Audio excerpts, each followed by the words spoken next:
it says that I am live.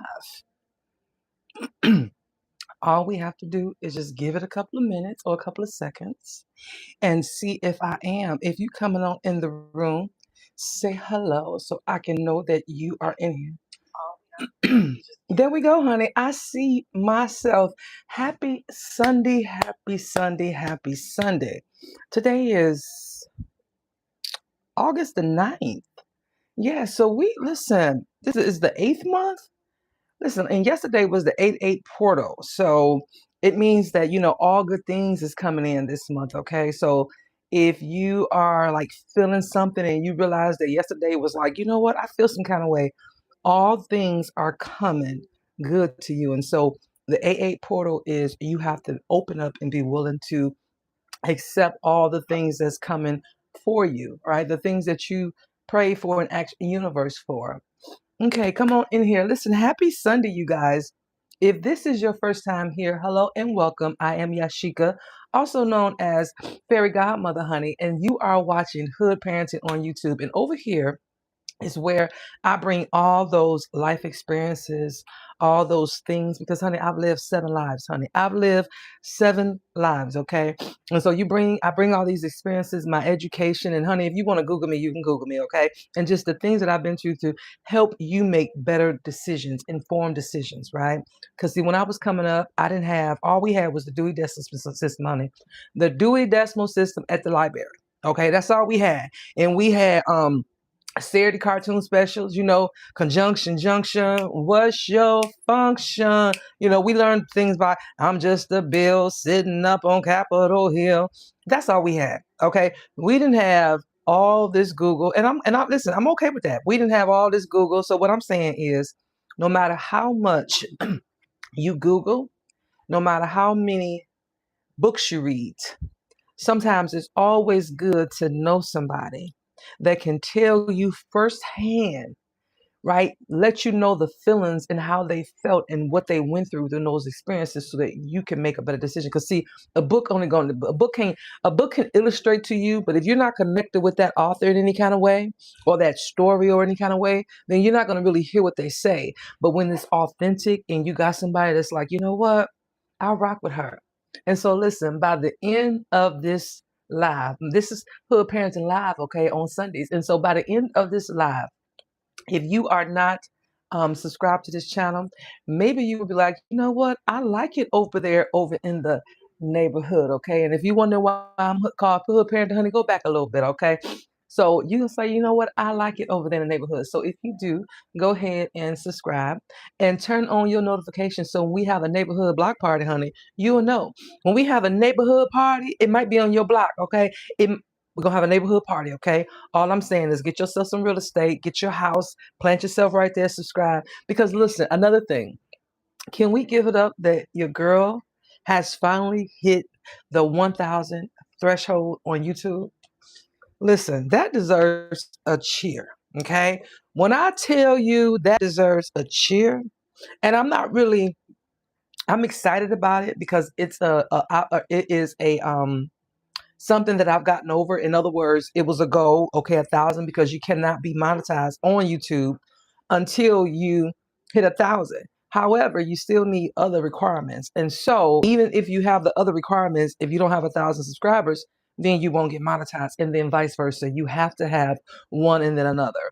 And so I am stuck on the other. All right. And so if you like listen to me and you say, you know what, I kind of like what this girl talking about. Listen, baby, you can go way back about 3 years where I have been uploading content here on YouTube. I have about 500 videos here on YouTube. And so that is plenty of minutes and watch hours. Okay. So not only that, but send my videos to somebody that you think want to hear what I got to say, honey. All right. All right.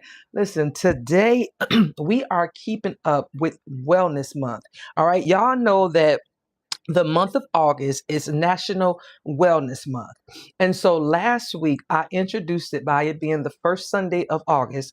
I introduced it with talking about how we as women specifically, right? Because the majority of my audience are women between the age of 32 and 55. That's the average. I do have some older people, some old, some aged, okay, some aged women and some aged people that follow me. But for the most part, you know, the ones who are still seeking that, what do I do with this? Or how do I do this? Or how do I do that? So the majority of my my followers are people who are still in that what do I do with my life to age, you know what I mean? And so normally once we get about 55 or whatever, we like, you know what, listen, I ain't saying that we done living, because we're not. Just that now you don't care about permission, you don't care about if somebody tell you you can and you can't, you just do it.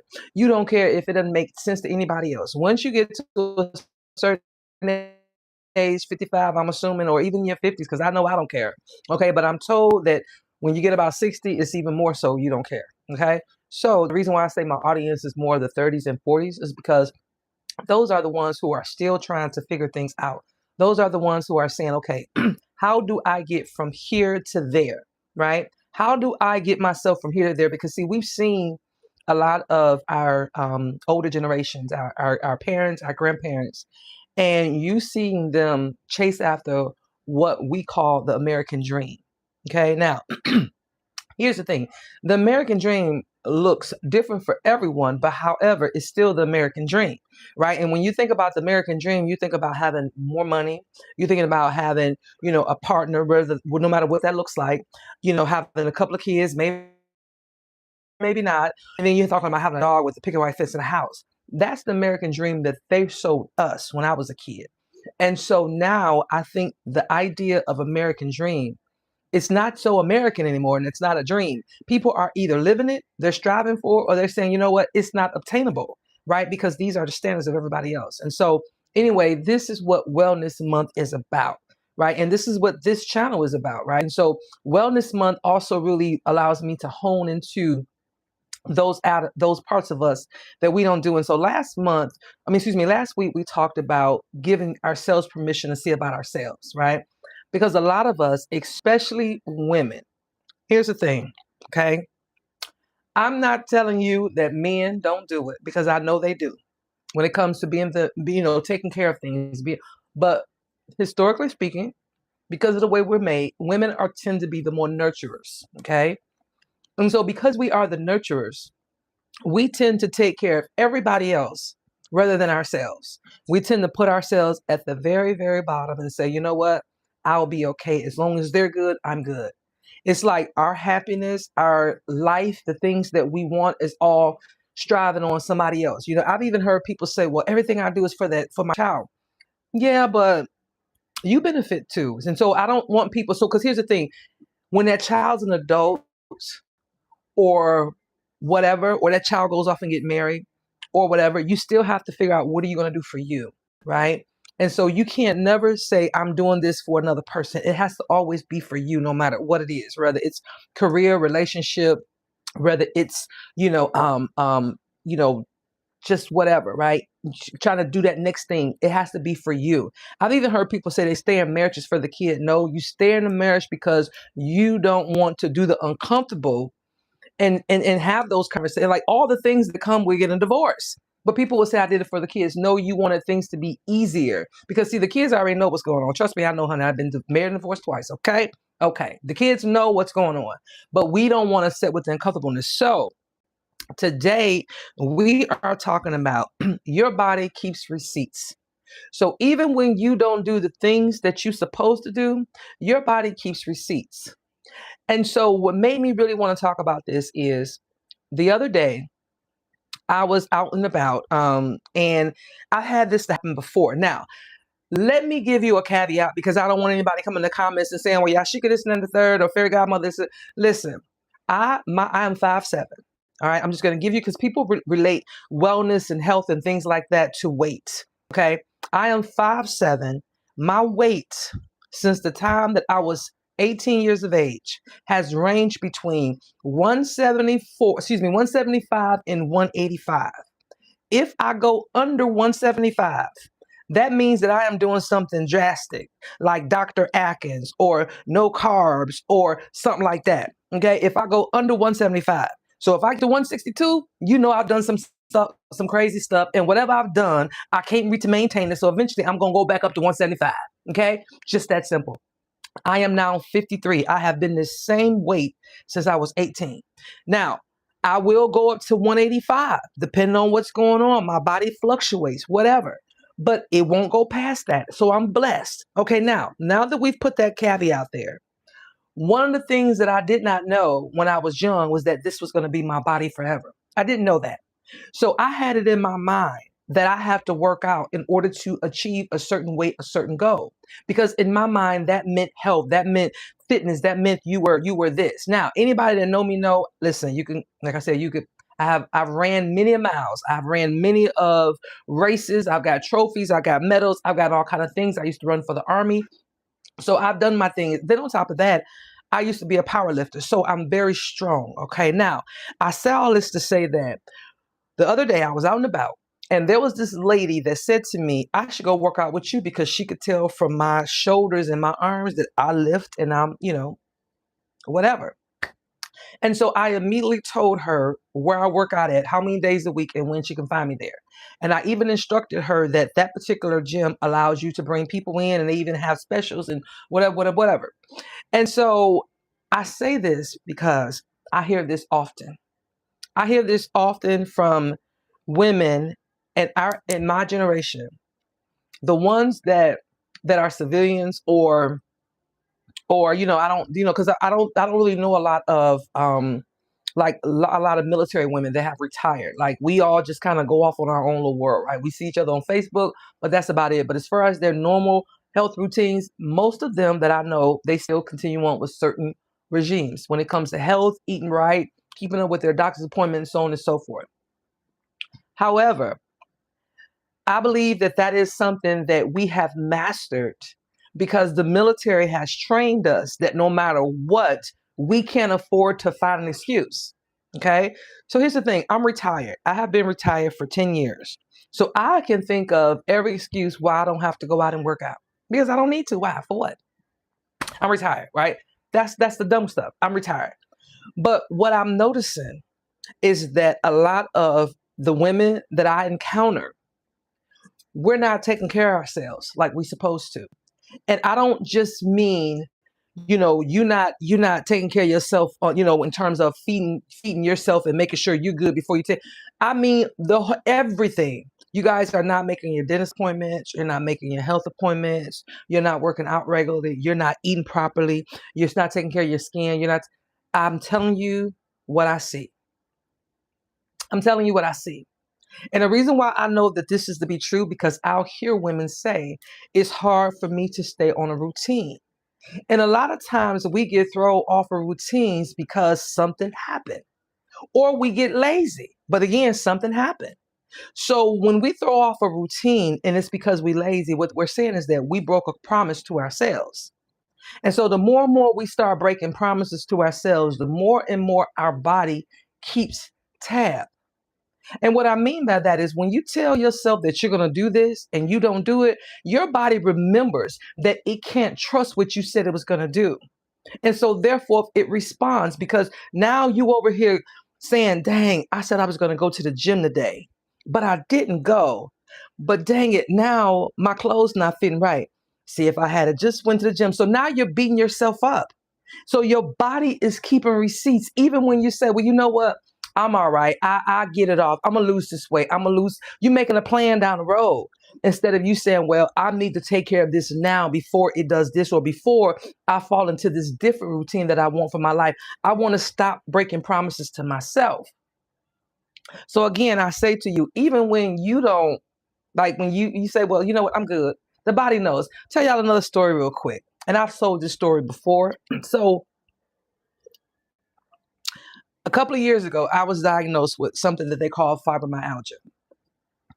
Now, I retired from the military in 2013. That wasn't a thing, okay? But all I know is that I started having issues and my body was hurting and it was a lot. And here's the thing, I don't think it was just that. I know there was a lot of other stuff that I was doing and I was not taking care of myself the way I supposed to. Although I was going to the gym, although I was calling myself being vegan and all that kind of stuff, there were still things that I was doing, whether it was mentally, emotionally, or whatever, that I was not taking care of myself. And it's just that simple. Okay. However, in addition, they told me that I had fibromyalgia. And so I didn't really know what that meant. And because the way they explained it to me is that you don't, because they called it a white woman's disease. That's the name that I was told. It used to be called a white. Other words, because women who like us, black women, we had to like we didn't have access to health care. So if we didn't have like we wasn't bleeding out our eyeballs, or we didn't have a broken arm or pushing out a baby, you didn't go to the doctor. Okay. So if you just wasn't feeling well, if you didn't know what it was, you just kept on going. All right. If it wasn't something you can visually see, you had to just keep going, because a lot of people didn't have health insurance. So because of that, they didn't complain about these body aches and these diseases, or these autoimmune diseases that didn't have a name in our community, right? They probably weren't even in our textbooks. Okay, we didn't even know about these things at our clinic. Probably nothing the doctor even talked about. So because of it, they labeled it a certain way. So then, as we, of course, medical change, history change, everything changed. Now they realize that, hold up, there's other people that's been making complaints about this, and maybe when it was this, it was really that. And so now I have fibromyalgia.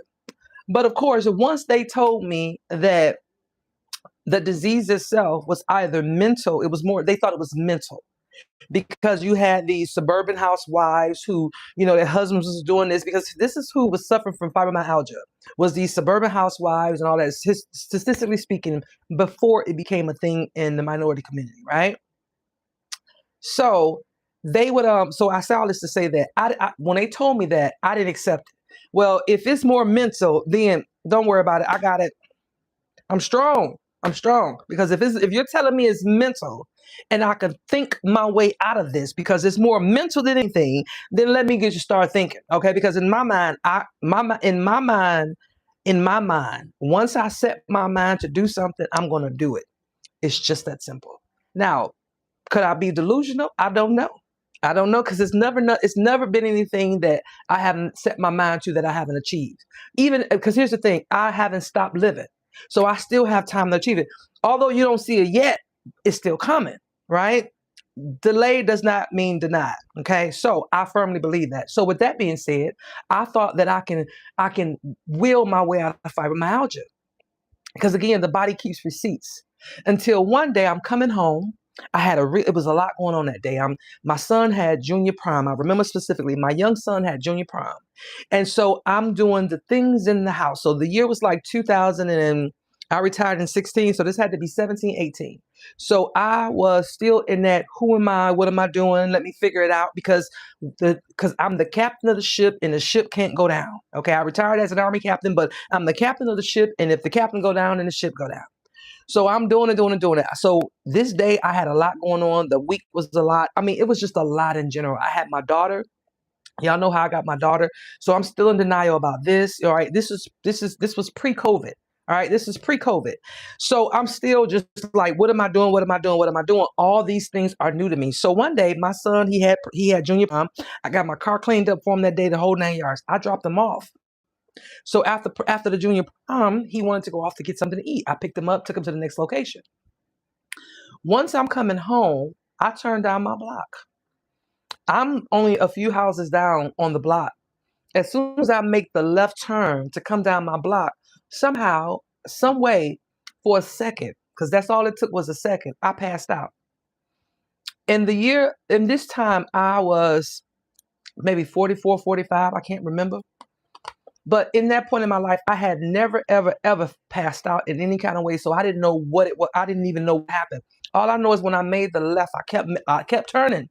And when I made that left, I right on up into my neighbor's yard and ended up hitting their mailbox that sits on the edge. And luckily for me, when I hit it, because I hit it with my side mirror, because it was like I had jumped up on the curb that I hit it with my side mirror. And so at that time, they were still building houses on my block, because my block was brand new. And so because of that, we still had those big dumpsters in the middle of the road. Well, the house next to my neighbor's house was a house that was still being built. So because of that, the dumpster was in the road. So as soon as I hit the mailbox, I was glad I hit the mailbox instead of the dumpster, because that shook me up. Whatever happened in that second, me hitting that mailbox shook me up before I hit that darn dumpster. And it was one of those things where, and I had my daughter in the car with me. And at the time if this was 2017, that means she had to be about 4. And so I went ahead and I didn't, I don't know. I just went ahead and went to my driveway because at this point I'm only a couple of houses down. I parked, I reversed, parked up in my driveway. I got out. My daughter was in the backseat sleep. I got out. By this time, my neighbors had came out of the house and they're staring at their mailbox because they don't know what happened. They don't know what didn't happen because they come out, their mailbox just knocked over. They didn't know what happened. They didn't see no cars or nothing. Because by this time, I'm in the street. I'm in the home, right? I didn't turn the car off. They don't even know it's me. I walk on down. I say, hey, I don't know what happened. So I tell this story because it was at that moment I remember it and I will always remember it.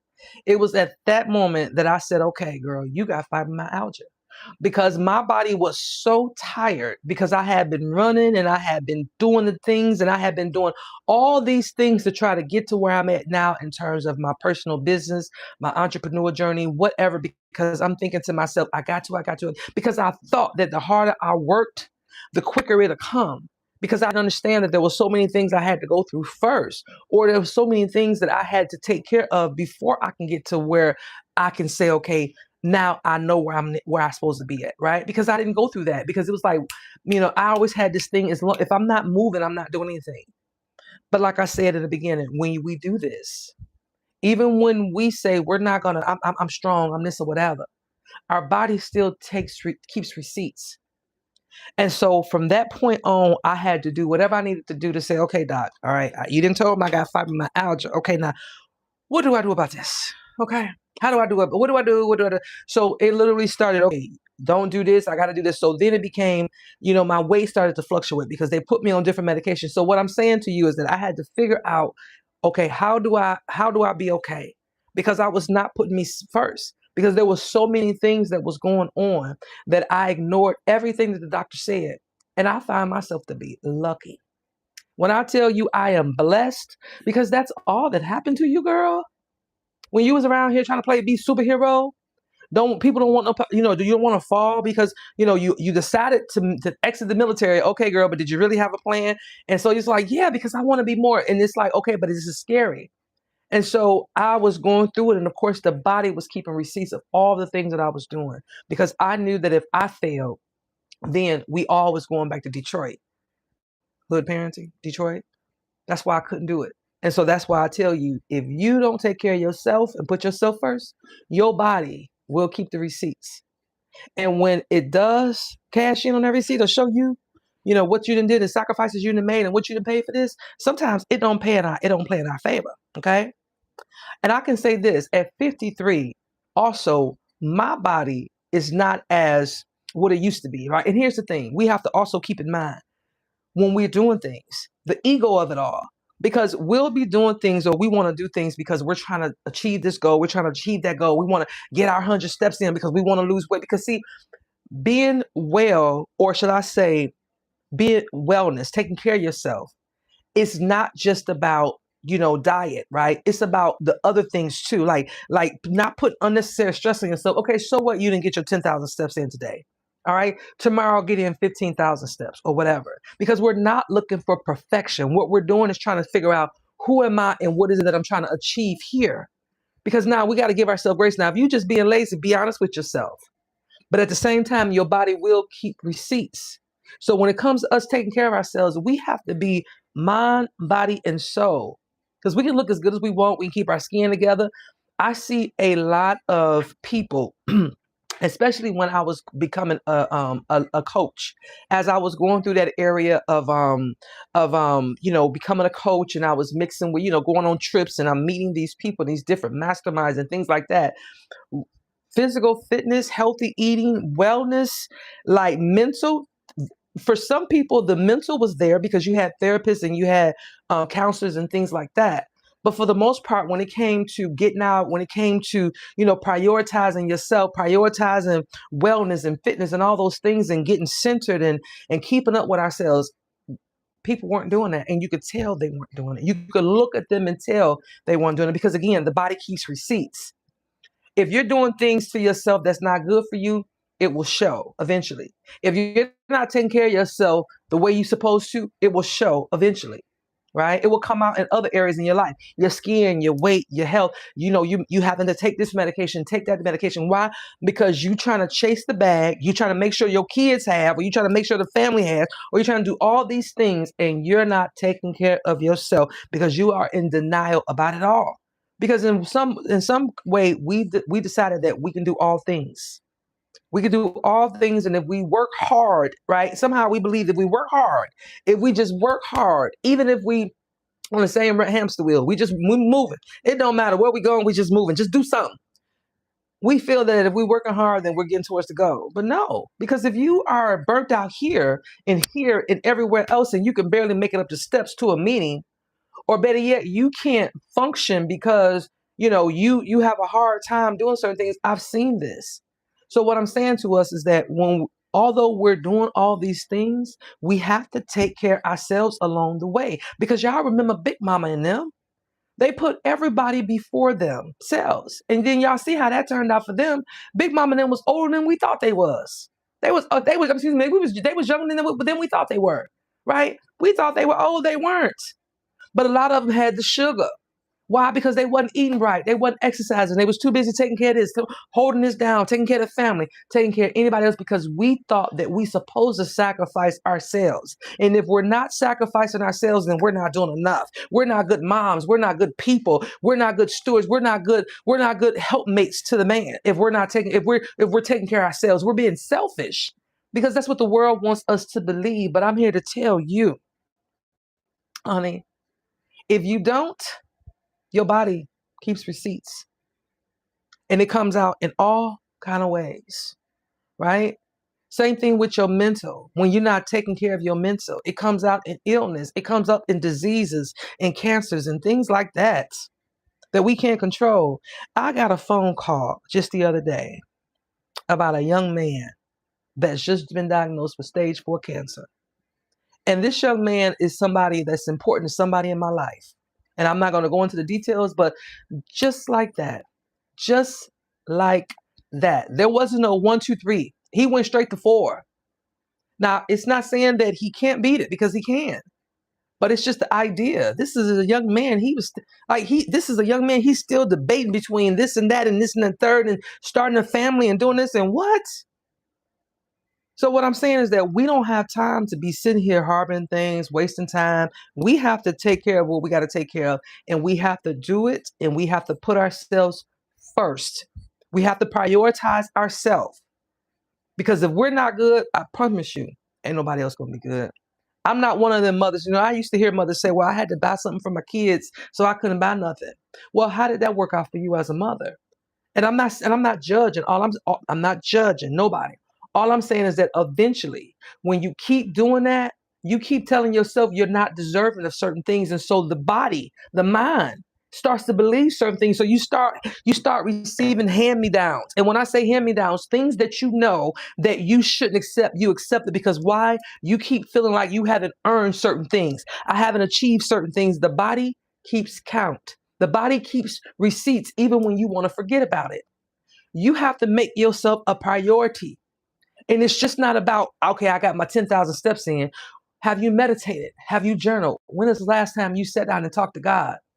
When is the last time you said, nope, world, I'm not doing none of this today. This is about me, right? Because before you do anything, that's the first thing we should do before when we wake up in the morning, is take time with ourselves. If you have to get up, listen, I know it's hard. I'm telling you it's hard. I'm not even going to pretend like it's not hard. I remember having to be at work at 5:30. I do, because I served 25 years in the military, so 5:30 was nothing. Okay? But I just can't get up at 5 o'clock to be at work at 5:30. I got to get up about 3:45, because why? I got to get my mind right for this bull crap that I'm about to deal with in this white man's army. Okay? Because it wasn't designed for me. I am the double opposite of what the army was designed for. It wasn't designed for me. So I had to go and do that. So I got to get my mind right. That meant I had to get up about an hour and 15 minutes early before I had to be at work, no matter what. Even when I was sleepy, sitting there drinking my coffee, tired as hell. Because I knew that if I did not, it would be worse. I knew if I did not, I'm dragging all of the things. And so even before I would leave work, as hard as it is, listen, I got to leave this stuff here because guess what? When I get home, I still got to see about everybody else. And I got to say, so I start off the day taking care of me. I start off the day taking care of me. And I did that with 2 husbands and raising a total of 5 children. And listen, I was tired. I'm still tired. You see these bags put in my eyes? I'm still tired.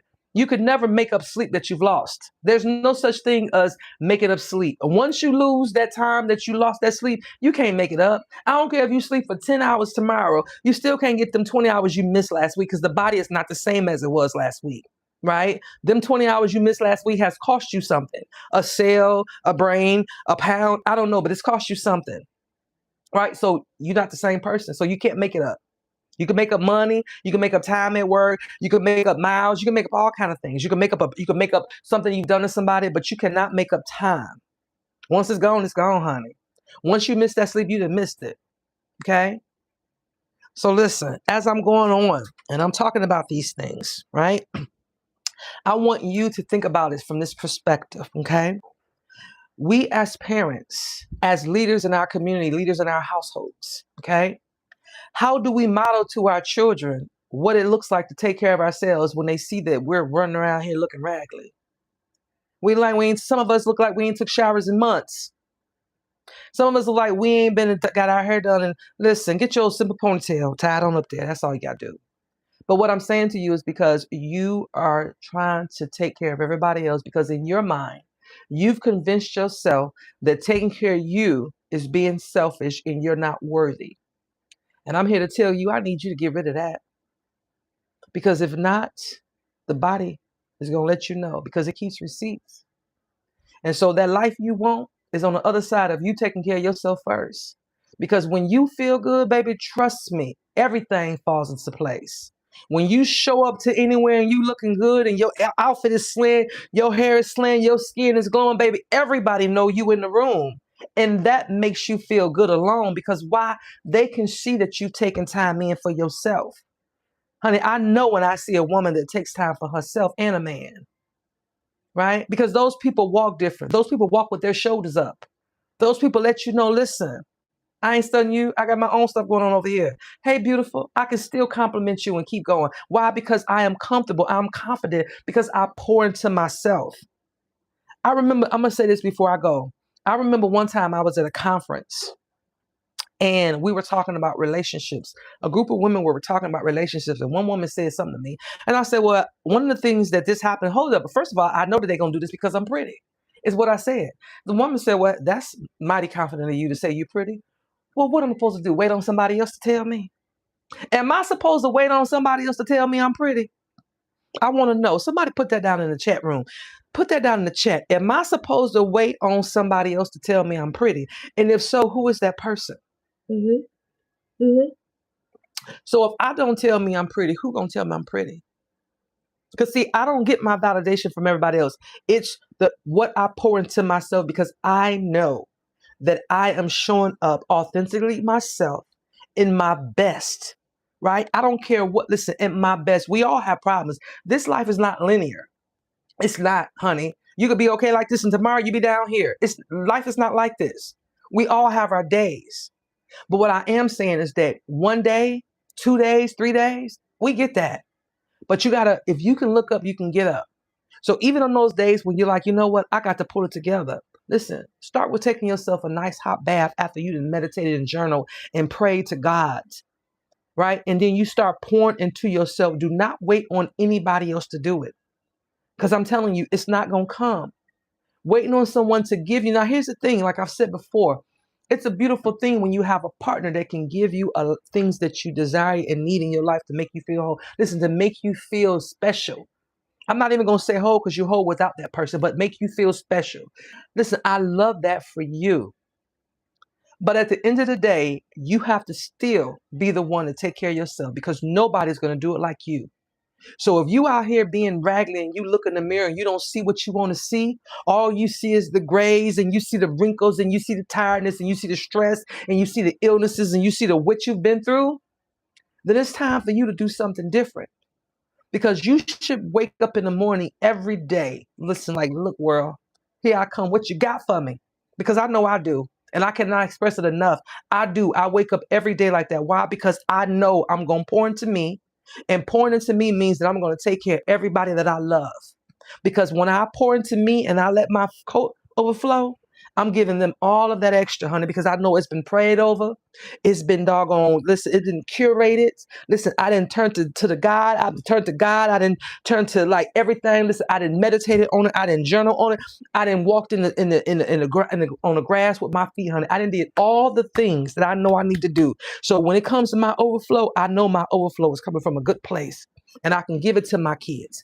I can give it to my partner. I can make sure that my extended family have what they need from me, and I don't feel drained when I go around people. All right. So look, tonight's challenge, as I close out tonight, what has your body been asking you for in terms of you need to take care of? Like, what has your body been saying? You know what have you been saying you're gonna do? You know what, I'm gonna start working out. I'm gonna start journaling more. I'm gonna make my appointments like I supposed to. I'm gonna go get my hair done like I supposed to. I've been needing a color for a while. I've been needing a trim. I'm gonna go get a wax. I'm gonna go get a massage. Okay. Or I'm just gonna go walk. Or better yet, I'm gonna go to the pool because I've been putting it off. Or better yet, I'm going to lay on my back porch in my hammock and read me a good old book and drink me some good old wine, right? That's pouring into yourself. And it's just that simple. Because, like I said, if you don't do it, it ain't going to get done. And in order for you to take care of everybody else, you got to take care of yourself first. So listen, listen, listen. I have enjoyed this, and I think I am going to continue to enjoy this whole wellness month, okay? Because it allows me to talk about all things mind, body, and soul. And I get to pick a subject, and y'all know that when I'm talking, it's coming from conversations that I've had. And we're not talking one conversation. These are conversations over periods of time. And it'll be that one thing and say, you know what? I need to go talk about this. And so the more and more I go about this beautiful life, and I meet people, especially women, that are in my age or even younger women, it's like, okay, they look at me and say, okay. And I'm looking at them like, listen, I don't know what I'm doing either. But what I do know is that we're not going to keep on doing the same things we've been doing. That's what I do know. Because we see how a lot of that stuff didn't work out. So we got to try something different. And it starts with us, right? It starts with us, right? Because they say when you know better, you do better. Right? And I'm a firm believer of that. When you know better, you do better. So forgive yourself for all the things you did not know before and start fresh today. Pour into yourself. All right, y'all. So listen, this has been nice. All right. And again, I am so glad you guys have joined me tonight, especially the ones who have been here for a while, who has been riding with me. I appreciate you guys so much, so much, so much. And so, if you are here for the first time, like I said earlier, maybe you'll want to go ahead and get yourself some property over here in this neighborhood, okay? Pick a whole block, build you a house. It don't matter how many bedrooms. You want a 10-bedroom, 10-bathroom house? Build one on any block you want in the neighborhood. And you could even name the street, whatever you want to name the street, okay? What you want to name the street after you, name the street after you, okay? And then turn on your notifications so when we have a neighborhood party, you will be the first to know.